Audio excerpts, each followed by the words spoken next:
इतिहास गवाह है, जब चालुक्य वंश की शक्ति डगमगाने लगी, तब दक्कन की धरती पर एक ऐसा योद्धा उठा जिसने सिर्फ एक युद्ध नहीं बल्कि पूरे दक्षिण भारत का इतिहास बदल दिया।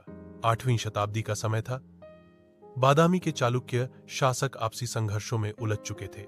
इसी मौके का लाभ उठाया दंतिदुर्ग नामक एक शक्तिशाली सामंत ने सन 753 ईसवी में दंतिदुर्ग ने चालुक्य शासक कीर्तिवर्मन द्वितीय को पराजित कर दिया और राष्ट्रकूट वंश की नींव रखी। यही वह क्षण था जब दक्कन में एक नए साम्राज्य का उदय हुआ।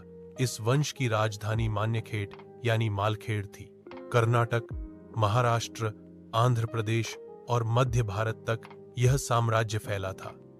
राष्ट्रकूट शासक केवल योद्धा ही नहीं, कुशल प्रशासक और कला संस्कृति के संरक्षक भी थे। दंतिदुर्ग के बाद सत्ता संभाली सम्राट कृष्ण प्रथम ने और इतिहास को मिला एलोरा का कैलाशनाथ मंदिर की गुफा संख्या 16, जो एक ही चट्टान को काटकर बनाया गया। यह मंदिर राष्ट्रकूट स्थापत्य कला की अमर पहचान है। राष्ट्रकूट काल में संस्कृत और कन्नड़ साहित्य का अद्भुत विकास हुआ और प्रसिद्ध ग्रंथ कविराज मार्ग लिखा गया, जो कन्नड़ साहित्य का प्रथम ग्रंथ बना। राजाओं ने विद्वानों और कवियों को खुला संरक्षण दिया। राष्ट्रकूटों को लगातार संघर्ष करना पड़ा। पाल वंश पूर्व भारत में, प्रतिहार वंश उत्तर भारत में संघर्ष करता रहा।